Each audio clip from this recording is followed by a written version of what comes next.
Welcome to Heidi Reddit Relationships. Today, we'll read some more stories from Reddit. But before we start, I would really appreciate if you could subscribe to the channel, like the video if you enjoyed it, and maybe leave a comment down below. That would help the channel a lot. Thank you very much in advance.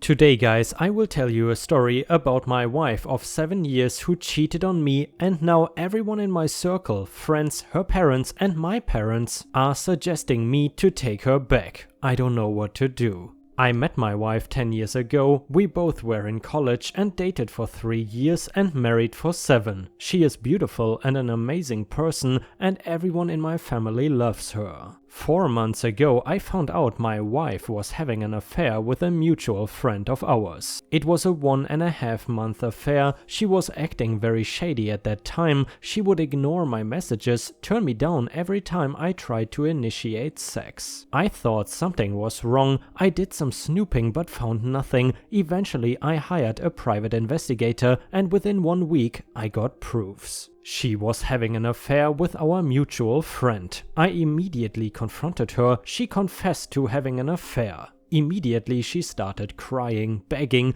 basically all classic cheater moves when they are caught. I asked her for all details with detailed timeline. At night gave me everything. Basically she was using another phone for having an affair. She told me she had sex with him only 4 times and the rest of the time they were just hanging out and having fun. 3 days later, more crying and talking crap about herself. She told me that she had deleted all contracts with him and do whatever it takes to make our marriage work. She suggested MC. I denied, told her to leave me alone. I was hurt, betrayed, humiliated. She moved out to her parents. She started texting me every hour now how much she loves me and how she regrets this and will do anything to save our marriage. After completely ignoring her for 2 days. I texted her that we are getting a divorce. She freaked out and started having emotional breakdowns. My phone started blowing up with her parents, sisters, friends telling me not to end the marriage and at least give her a chance. Later that day she made a long post on Facebook explaining how she effed up and how she has destroyed her marriage, basically admitting her affair publicly. But I was rock solid on my decision. She even insisted to have a lie detector test to clear my doubts that she never cheated in the past. I asked her for some time alone to process all this. We have been living separate since. This was all 4 months ago.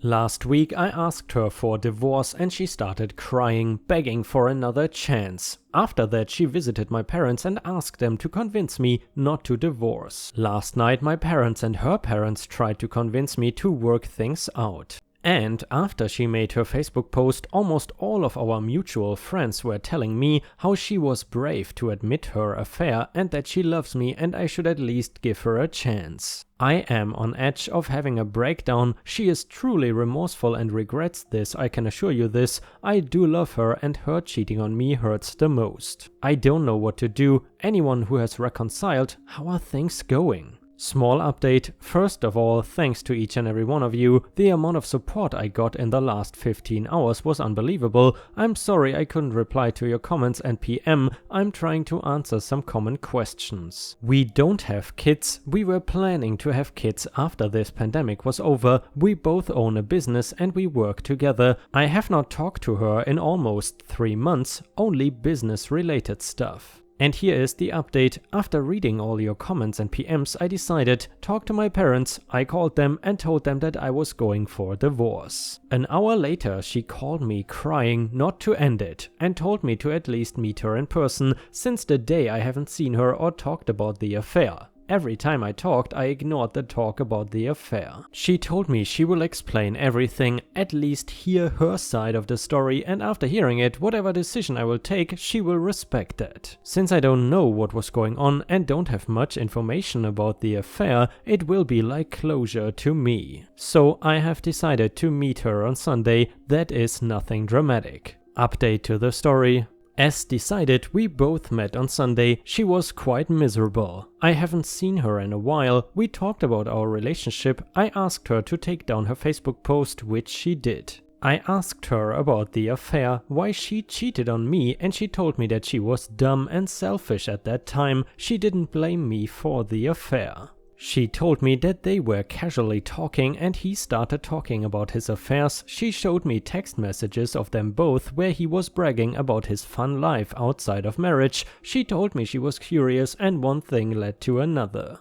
There were several texts where he was guiding my wife how to hide the affair. He suggested her to buy another phone and always keep it in the car. I took screenshots of everything. She then asked for forgiveness. I forgave her, but I couldn't get past this. Divorce was my default option from the beginning. She begged to try marriage counseling. She told me she will never date anyone else ever again. If she does it, it would be me. I don't really care. We will still work together as this was our both dream project. As for our mutual friend, last I heard was his wife and he decided to reconcile. As kids were involved, I really feel sad for his wife. She didn't know what kind of monster he is. We are getting divorced. I have decided not to be in a relationship ever again. Final update to the story. Everything in my life is falling apart now. 3 days later I told her my decision. She drank fennel. Fortunately she was saved and still is in recovery.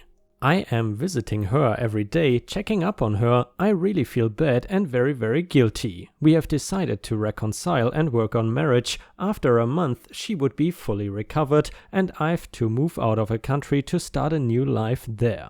In these 2 weeks I've been called heartless bastard by everyone in our friend circle. The only few people who stood by me in this were my 2 best friends. I am so grateful to have them. My parents were very angry because I drove her to almost killing herself. I also found out both my parents were cheaters. First it was my dad who cheated on my mom, and then after that my mom had a revenge affair. That explains a lot why they were supporting my wife. I love my wife and I cannot watch her hurting herself. I thought this divorce would be a new chapter of our lives and we can move on, but things didn't work out as I have thought. She still wants our marriage and wants to be with me. New final update. To make it short, I helped my wife get therapy, but I cannot say for sure whether or not she still harbors suicidal thoughts. Now 1 year later, I successfully went through the divorce and she seemed to have found peace with it as well. She understands what she did wrong.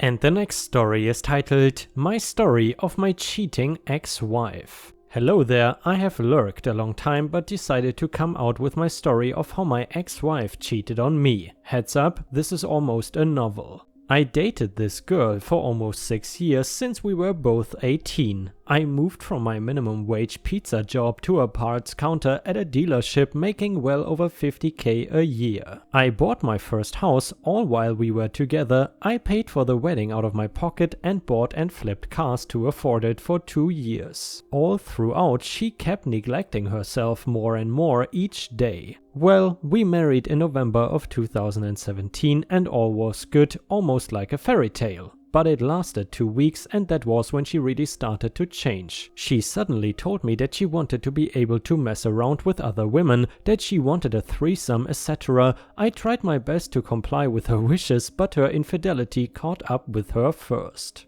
The first time I caught her, she was almost proud to tell me that she was sexting a man from West Virginia in order to make herself horny so that we could have better sex. I lost my mind, screamed and yelled at her as to why she could do this to me. Mind you, I am only a month into marriage at this point. Too long didn't read. We went to counseling and therapy where the therapist told me that I needed to pay more attention to her. Kind of hard when you are working 60+ hours a week because she doesn't want to work. After months of trying to trust her again, I urged her to take the trip to Florida that she had been hounding me about for weeks. She insisted on going alone for a week to stay with her grandma. I had huge red flags at this point but stuffed them down out of sight and with the thought process of, I'm not going to be able to trust her again unless I give her space to show me I can. This will end up being a huge mistake.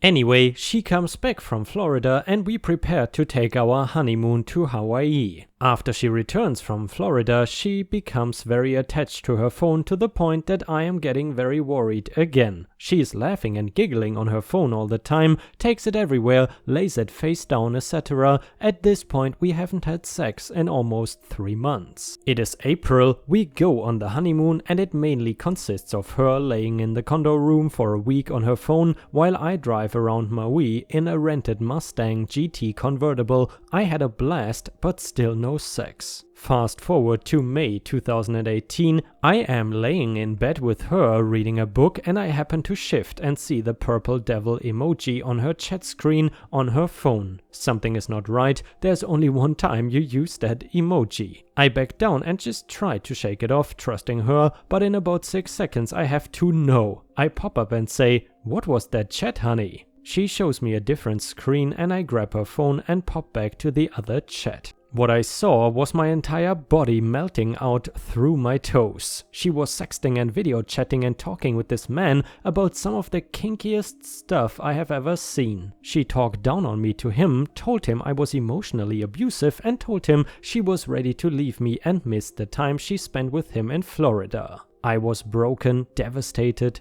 destroyed. She shrugged it off, rolled over, and went to sleep. The next morning she woke up and went out with friends for a while. I was mentally in the worst position I could be in and I couldn't take it anymore. I shouldn't have been alone.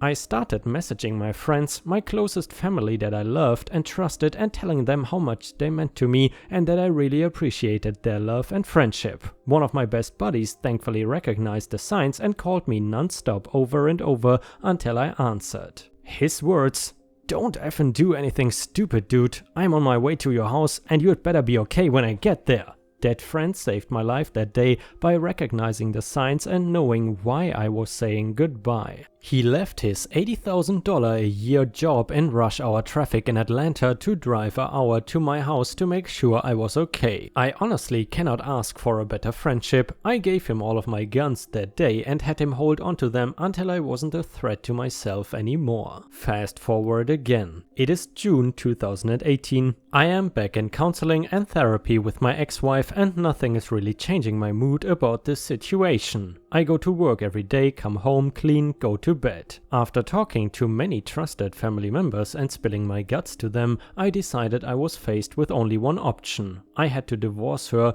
I talked to a few lawyers, listened to their advice and made my plan. July 18, 2018, I told my ex-wife that when I got home we needed to talk about something, which she did not seem to mind. I had been letting her think that I had forgiven her at this point. So I got home, asked her to come to the basement before she started dinner. She sat down, I sat down and said, "This is not working and your cheating is something I cannot deal with. I am filing for divorce, that is final, and nothing can change my mind. You can stay at the house until you find somewhere to go, but the house was mine premarital and I am keeping it." That night turned into a nightmare and she ended up leaving with a friend. The next few months were followed by getting texts from people I knew of screenshots of her Tinder, Bumble and FetLife accounts, how many people she had effed, etc. She would text me and beg me to take her back and she would be the best wife ever. She would beg and plead and cry. She broke into my house and faked trying to end her own life attempt by taking 5 ibuprofen 200 milligrams. She effed my best friend's groomsman. I was the best man. We were officially divorced a year and a day after me married, and I gave her a very nice settlement agreement out of the goodness of my heart, which she ended up effing me with. I paid her insurance, gave her my brand new car to drive, which she wrecked, and phone bill. I gave her 90 days after the divorce to get financing on the car and get it out of my name. She ran up her credit cards and failed to do so. She also told joint friends that she was going to trash my car before I got it back because she knew she couldn't keep it. So I offered her a free paid-off car, rigorously maintained in exchange for the new car back so I could sell it. She declined my offer and on January 2019 I ended up repossessing the car from Tampa, Florida in the middle of the night, 30 days shy of 90 days. Multiple lawyers and months later I paid her a little shy of $4,000 that I seriously struggled to get for her troubles to get her out of my life completely. I left out a few details, but I'm already at 2 pages on this, and I seriously doubt anyone has gotten this far in the story of my mistake of a marriage. On a good note, I have met the most wonderful woman in the world who means absolutely everything to me. She is funny, beautiful, smart, loves sex, and pays attention to all of the little things in life and in a relationship. I would not trade her for anything in this world. I guess some good comes from all the bullcrap in life. I still cannot believe that she is put off with all of the ex drama throughout most of it, and she's a damn trooper for that.